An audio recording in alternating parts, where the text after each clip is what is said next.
Welcome back to Worth the Effort Woodworking. As you can see, we're at the new shop, and one of the first projects I have to do is get the shelving system set up so I can put all my wood and tools and stuff up. And there is the shelving system. Now, I have another video on this design, where I'll put a link to it right there and down in the description.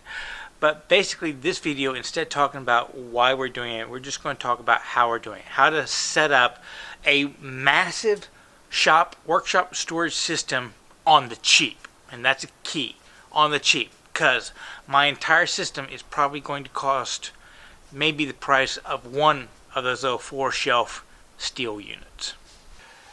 Now, the shelves I'm going to be installing in this video are back in our back storage room, for lack of a better term. It is roughly a 25-foot long wall, and I want to put shelving from the floor to the ceiling for all my turning blanks and tools I don't use that often, jigs, that kind of stuff, and leave a lot of space for future expansion. So the first thing I'm going to do is clear out all this stuff, and then we will talk about the first step of installing the shelving, the way to make it safe. So the first thing I need to do is put a safety board all the way across the top up here, and that's just to anchor. It's not going to hold any weight, but I want to be able to anchor to the wall, and having one board running all the way across me, and that means I can anchor it anywhere I want, and that just prevents it from falling this way in case kids ever come out here to run around or accidentally climb on it. So the first thing I'm doing is trying to find all the studs, which means if I can find the nails, which these little magnets would help me do, I should be able to find the studs.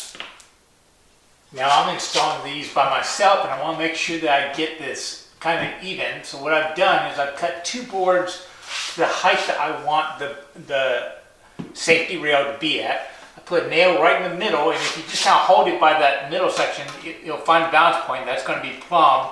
And then just line it up with a stud or something like that, just to anchor it a little bit. And now I can come over and just kind of place it on that. And because those two are the same exact height, I know that's going to be parallel.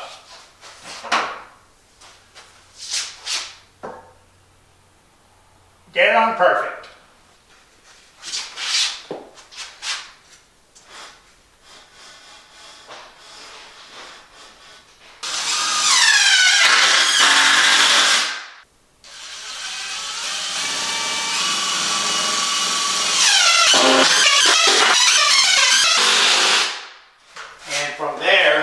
From there, all I gotta do is undo these and move them down and do the next row. Now we gotta start making the uprights, the stuff that's gonna really hold the weight. And to figure out how many we need to make, we gotta figure out the spacing of our shelves. And me being the cheap guy, whenever I designed these, I designed them based off of sheet goods. And as you can see, we got factory paint on both sides. So a 4x8 sheet, I basically cut down, leaving it 4 feet wide, and then I just cut them into 2-foot strips.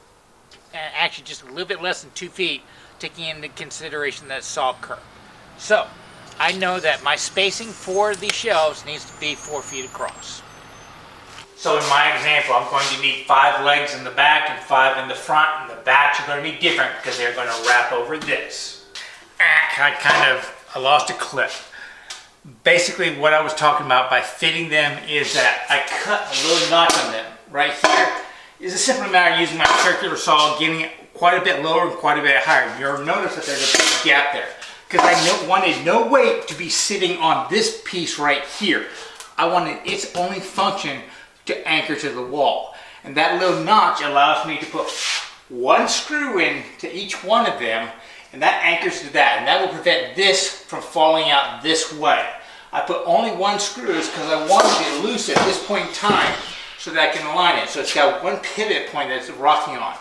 So the next step is we are going, and the space between these is basically 48 inches, the width of one of those sheet goods. Well, I made it 48¼ inches, and I did it very consistently by just creating a spacer right here. going along until I've got them all down. So all of these are 48¼ inches wide. The next step is to create the actual placement for the shelves. And that's going to be boards that we run across here that can then screw the shelves to. Now, I'm a firm believer in not having things on the floor. It makes cleanup a lot easier, especially if you can just get the leaf blower and blow stuff out. But I do understand sometimes you just need to slide like a tub or something there. And a lot of what I use are based on these kind of standard size, what is it? 66 quart tubs. And they are roughly 14 inches high when they have their tops on. So I would like to make the bottom shelf along all the way across right at 16 inches so that I can slide the tubs in fairly easily underneath them.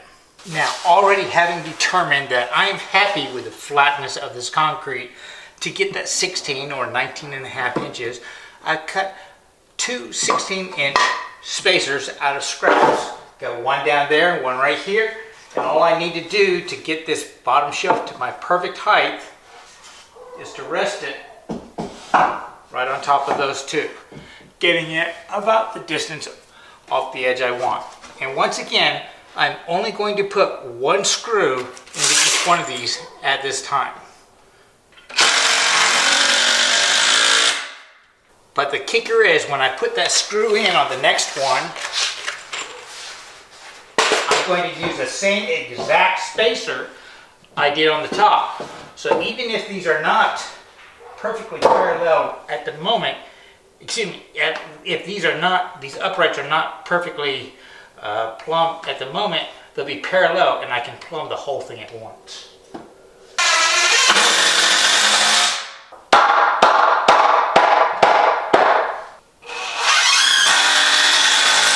Now occasionally you might want to stretch two boards continuously together. And that's not hard to do. What I would typically do is I would drill a backer board behind one that's completely flush with it.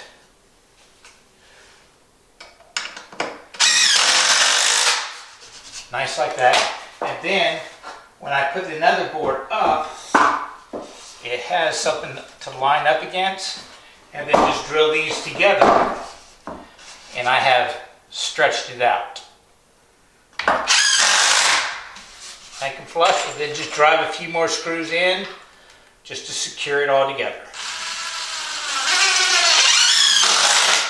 The key thing is, whenever you're putting your board, your shelf on top, you just want a nice flush thing for it to sit on. Now that we got parallel lines all the way across, all I have to do is technically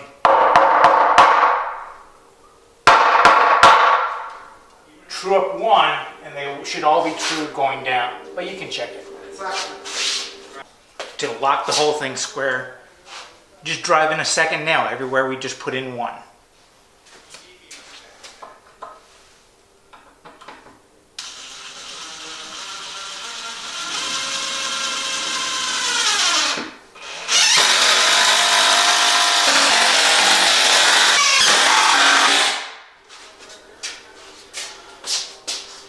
From here on out, all it is wherever you want a shelf to be, put a parallel bar going all the way across these right here. Me personally, I'm going to put a shelf along the top all the way down that is 16 inches so that I can slide those 14-inch tubs all the way. And that'll be my establishing shelf on top. But the rest of the way, they're going to be intermixed. So get all these where you want your shelves to be, and then I'll show you how to extend it out that way. So here are my shelf design. And now all we need to do is duplicate that on the front legs. And I've got a fairly easy way to do that one. And it's all based upon the, I guess, stretcher. I don't know what this would be called. But this came from my old design. And as you can see, just by the sun shadow lines, this piece right here is going to go up underneath this. And it's going to be screwed to that. Then I have a spacer block that I will put right here, and then this will be the upright leg, which leaves just enough of a ledge in front for us to rest a piece right there, and this piece will form what we nail the actual shelf to. So all we really need to do now is connect this piece up underneath these very securely, get it flat, and then nail on the front leg. But when I do this, I'm actually going to do every other leg. I will skip a leg in the middle for the simple reason it allows me to make sure it's going to be straight, and then I can bump up those bottom supports after the fact to give them a nice secure connection. But if I'm going to do that one, I need to make sure I get the middle legs that I'm skipping inside here so that I can put them in there. Otherwise you're going to be fishing them through, and a lot of times you just can't. So go ahead and clamp them down. That's something you will get back to later on. So here's the process. I go ahead and take one leg right there. I will get it level.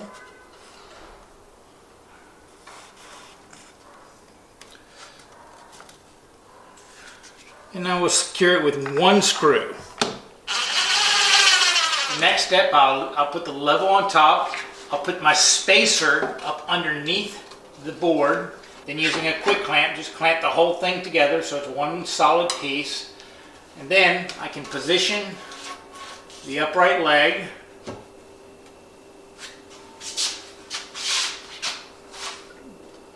Get the stretcher level and screw it down. Once again, only one screw.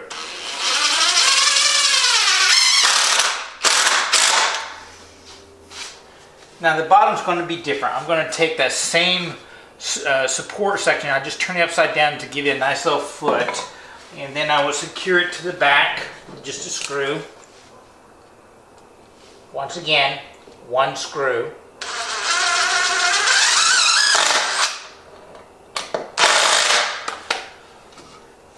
Use that same spacer, drop that down,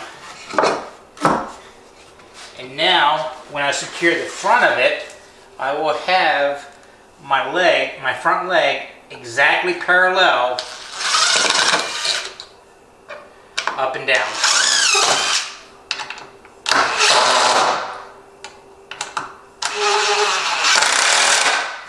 So now for the rest of my way up for each one of the shelves, I don't have to worry about that center spacer. All I need to do is bump it up,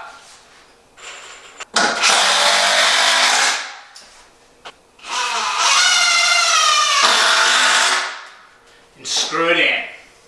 And now that it's secure, I can go ahead and put that second screw in all the places I only had one. Now, if you're in a situation like me where you have a center section, well, that one could be easier. Save yourself some time. Just get the absolute straightest board you have in your stack, clamp it to the two outer ones, and then that is your setup for getting the supports all lined on the middle one. And that'll let you get the center supports dialed in perfect.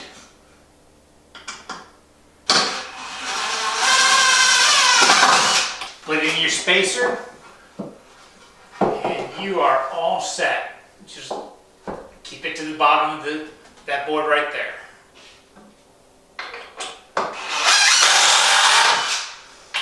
Now to lock this whole thing together, I'm going to go find that 48 1/4 inch shim, the one we did to space the backs. So if I get the back space exactly like the fronts, the whole structure will be parallel, and we can then proceed to getting all the last little bits done up and putting the shelves on. So, grab the long board, make sure my overhang is close, secure this side with one screw.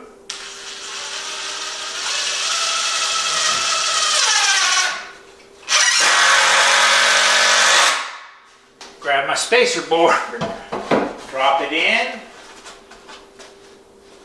bring this one over, and secure it in.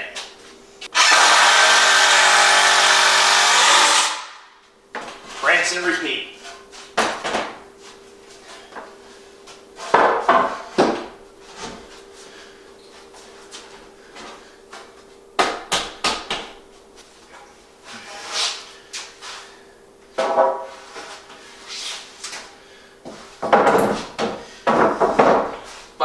you do the lower one, go ahead and check square this way. So all the subsequent ones will be straight up and down.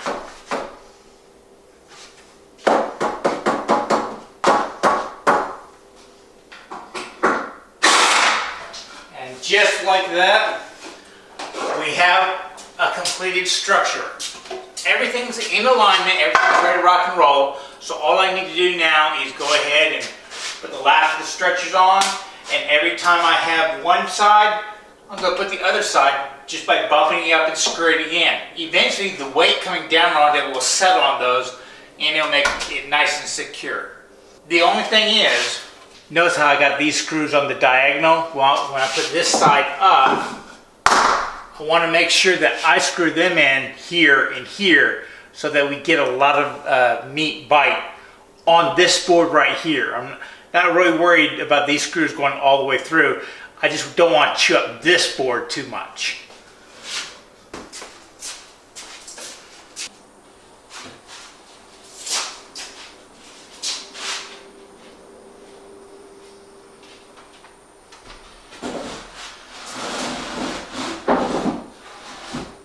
Assuming you've done everything right, the actual installation of the shelving couldn't be simpler. Some people are worried about the strength of OSB. It hasn't been a major concern for me, and I've really loaded these up with a lot of weight. If you think about it, while this distance right here might be about 2 feet, this one's a little bit less, and a half inch has been strong enough. Most of the weight is closer to the legs. Either way, very rarely is all your weight going to be in the dead center, so no big deal. And what I will do is put 3 screws in the front,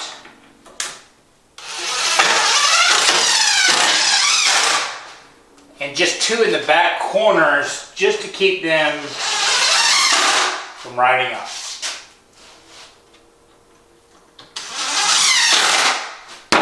Move on to the next. A really simple design. Now I know I didn't show it, but really the only tool you needed for something like this would be a jigsaw or a circular saw and a drill to drive in all the screws. Anybody can do this, and it's really inexpensive. This was the rack I took out of my old shop, and I have about 1/3 more of the materials. I'm going to build another rack inside the shop. Out here is basically going to be the very top shelf. Will be for jigs and stuff like that I really don't use that often. I can store out of the way and at least have access to them.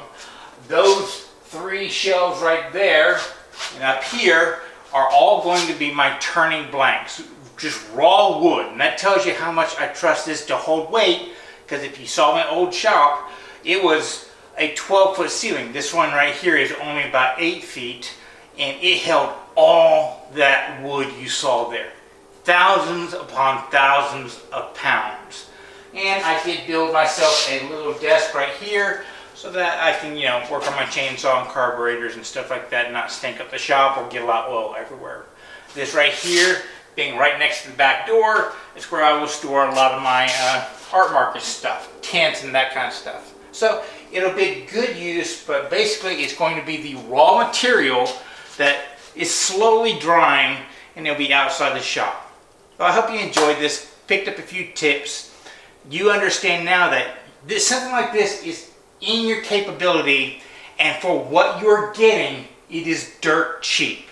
I want to say when I first built this in the shop, that for the entire shop I built, again, I still have extra material, I spent a little under $300. Granted, that was pre-COVID lumber prices, but that's about the price you would pay for one really good steel tool rack designed to hold the amount of weight that this does here.